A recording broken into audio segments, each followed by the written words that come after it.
MP মন্ত্রীরা মাদকের dealer হিসেবে কাজ করেছে।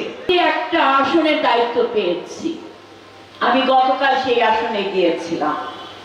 সেই আসনে জান্নাতের বাসীরা নির্বাচিত হয়েছে, যারা নির্বাচনের আগে জান্নাতের টিকিট বিক্রি করে ভোট কারচুপির পাইতারায় ছিল, তারা জান্নাতবাসীরা সেখানে বিজয়ী হয়েছে।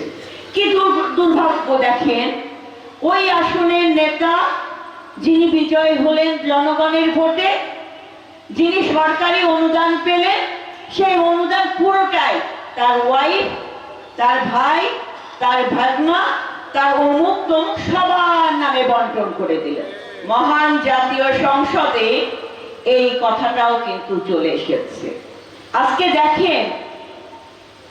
দেখেন যারা জান্নাতের নামে আল্লাহর সাথে পাল্লা দিয়ে জনগণের ভোট চুরি করেছে কিংবা জনগণের কাছ থেকে ভোট নিয়েছে, আমানত নিয়েছে, তারা সেই আমানত রক্ষা করতে পারে না, নিজের স্বার্থে সেই আমানত ব্যবহার করেছে।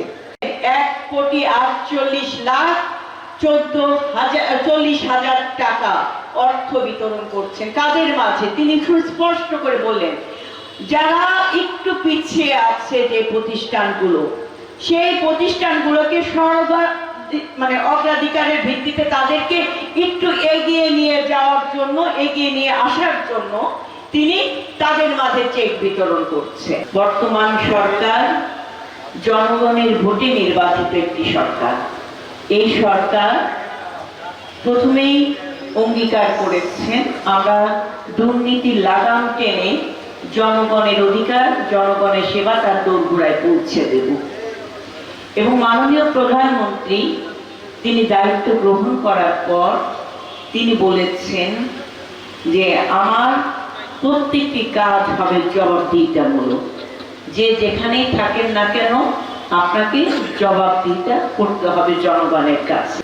আজকে আমি আপনাদেরকে বলতে চাই, বিগত 17 বছরে আমরা জানতাম না যে জেলা পরিষদ জনগণের কল্যাণে কি কি কাজ করে। আমরা কখনো দেখিনি, আমরা কখনো জানি না যে এই পরিষদ থেকে বিভিন্ন অস্বচ্ছ ব্যক্তি, অস্বচ্ছ প্রতিষ্ঠান তাকে কল্যাণমুখী করার জন্য আর্থিক অনুদান দেওয়া হয়, আমরা কখনো দেখিনি।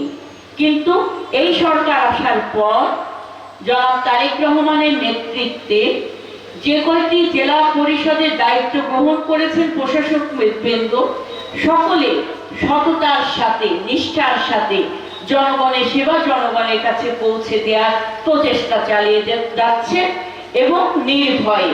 এই মাদকের ছোবল থেকে দেশটাকে আমাদেরকে রক্ষা করতে হবে, কারণ আমরা দেখেছি বিগত সময়ে এমপি মন্ত্রীরা মাদকের ডিলার হিসেবে কাজ করেছে। তো সেই জায়গা থেকে 17 বছরের ভেঙে যাওয়া বাংলাদেশকে পুনরুদ্ধার করতে হবে, তরুণ সমাজকে আমাদেরকে বের করে নিয়ে আসতে হবে।